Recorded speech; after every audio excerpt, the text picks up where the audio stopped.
नमस्कार मित्रों, जय सिया राम। मित्रों, आप सभी का मेरे यूट्यूब चैनल विराट ज्योतिष चिंतन में हार्दिक स्वागत है।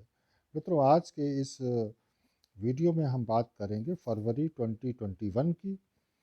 और सबसे पहले ये बताते चलें कि इस माह प्लानिटरी पोजीशन क्या रहने वाली है और आज की प्लानिटरी पोजीशन क्या है। देखिए, राहु वृषभ में तो केतु वृश्चिक में है।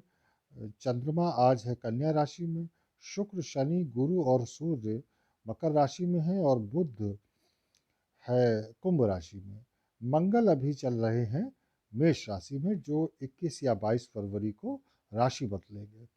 मित्रों, ये पूरा महीना फरवरी का बड़ा ही संवेदनशील रहेगा। भारत के लिए ये माह कैसा रहेगा, तो भारत की आप सभी को पता है कि वृषभ लग्न की कुंडली है और भारत गवर्न होता है शनि से। तो शनि गुरु का गोचर चल रहा है 9th हाउस में और अभी दोनों ही अस्त चल रहे हैं।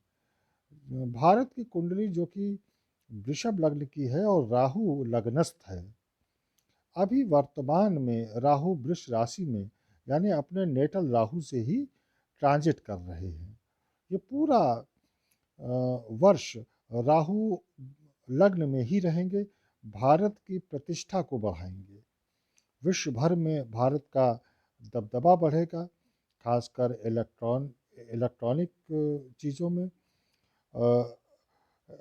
राजनैतिक कूटनीतिक दृष्टि से, क्योंकि राहु इनका कारक होता है, तो इस दृष्टि से भी अगर हम देखें तो ये बहुत अनुकूल समय रहेगा भारत के लिए। भारत की ख्याति बढ़ेगी, लगभग विश्व भर में भारत का प्रभाव बढ़ेगा।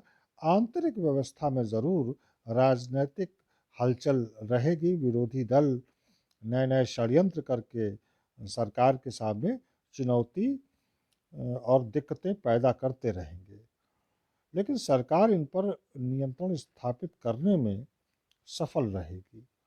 गुरु व शनि दोनों ही 13 फरवरी के बाद ज़्यादा प्रभावी होंगे। अभी तो ये अस्त चल रहे हैं। जब ये 13 फरवरी के बाद प्रभावी होंगे तो धर्म और कानून के क्षेत्र में बहुत खास रहने वाला है समय। धर्म और कानून के अलावा ये शिक्षा से जुड़े मामलों, समाज के निम्न वर्ग और श्रमिक वर्ग के लिए खासकर ये बड़ा महत्वपूर्ण कालखंड रहेगा। इसके लिए इन वर्गों के लिए सरकार कोई लाभकारी योजना भी शुरू कर सकती है। अर्थव्यवस्था के लिए जैसा मैंने आपको पहले भी कई बार कहा है कि ये कालखंड अब महत्वपूर्ण है। अब भारत की अर्थव्यवस्था तेजी से आगे बढ़ेगी। गुरु भारत की कुंडली में अष्टमेश और लाभेश हैं, इसलिए लाभ तो कराएंगे, लेकिन कुछ अदृश्य ताकतों के द्वारा भारत को नुकसान पहुंचाने के भी योग हैं। हालांकि इसमें बहुत अधिक सफलता या कामयाबी नहीं मिलने वाली। केतु सप्तम भाव में गोचर कर रहे हैं, इसलिए गठबंधन के कुछ सहयोगी दलों से सरकार को सचेत रहना चाहिए। गुप्त शत्रुओं से सावधान रहने की सरकार को बहुत आवश्यकता है। जैसा कि अभी आप देख ही रहे हैं, इन दिनों किसान आंदोलन चल रहा है, लेकिन एक बहुत बड़े षड्यंत्र को सरकार की सूझबूझ ने निष्फल भी किया है और आंदोलन को एक बड़ी मात्रा में चोट भी पहुंचाई है। अब इस आंदोलन की प्रासंगिकता समाप्त सी हो गई है। हालांकि 9 फरवरी के बाद मकर राशि में यानी भारत की कुंडली के भाग्य भाव में 6 ग्रहों की युति बन रही है और ये 6 ग्रह होंगे चंद्रमा, सूर्य, गुरु, शनि, शुक्र और बुध। इनसे थोड़ा सा आंतरिक क्लेश बढ़ सकता है, सरकार को कुछ मुश्किलें आ सकती हैं, लेकिन 15 फरवरी के बाद सरकार मजबूत होकर उभरेगी और कुछ कड़े फैसले भी ले सकती है। लेकिन सरकार को भी अब बहुत धैर्यशील होकर आगे बढ़ना होगा। जैसा कि अभी 26 जनवरी को सरकार की तरफ से बहुत धैर्य रखा गया, वरना तो स्थिति और भी विस्फोटक हो सकती थी। हालांकि 21 फरवरी के बाद ऐसा लगता है कि भारत की सरकार धैर्यशीलता छोड़कर बड़े कठोर निर्णय लेगी। अंतर्राष्ट्रीय संदर्भ में अगर हम बात करें तो चीन के सामने इस महीने और इसके बाद भी मुश्किलें बढ़ेंगी। चीन की मकर लग्न की कुंडली है, उसके सामने अभी आगे का 1.5 वर्ष चुनौतीपूर्ण रहने वाला है। भारत चीन के बीच इस माह संबंध लगभग तनावपूर्ण रहेंगे और विरोध अभी और बढ़ेगा। छुटपुट युद्ध जैसी स्थिति भी दिखाई पड़ सकती है। आज ही मैंने सुना है, किसी ने मुझे बताया कि बर्मा में कुछ सत्ता पलट जैसी खबरें सुनने को मिली हैं। वहाँ पे सैन्य सत्ता स्थापित हो गई है। पता नहीं ये झूठ है या सच है। पिछले माह में ऐसी उम्मीद की जा रही थी कि कुछ देशों में व्यवस्था परिवर्तन के योग हैं।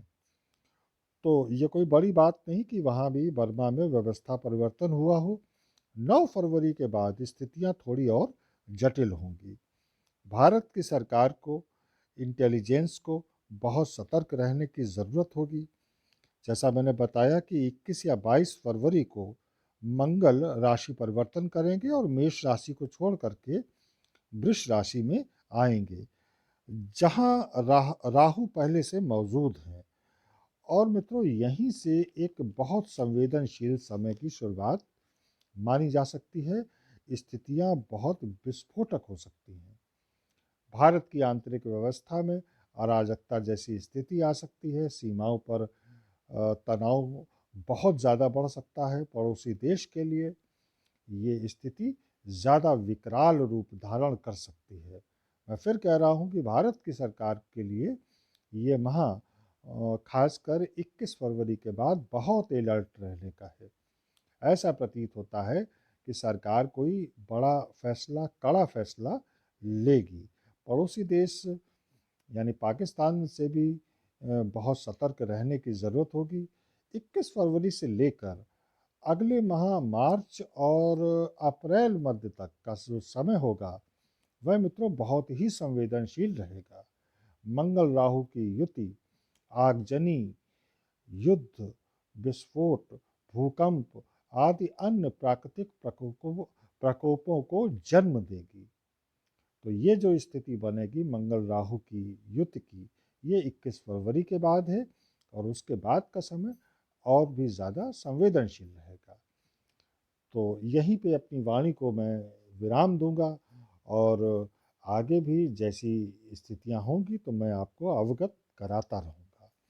तो आप सभी को जय सिया राम, नमस्कार।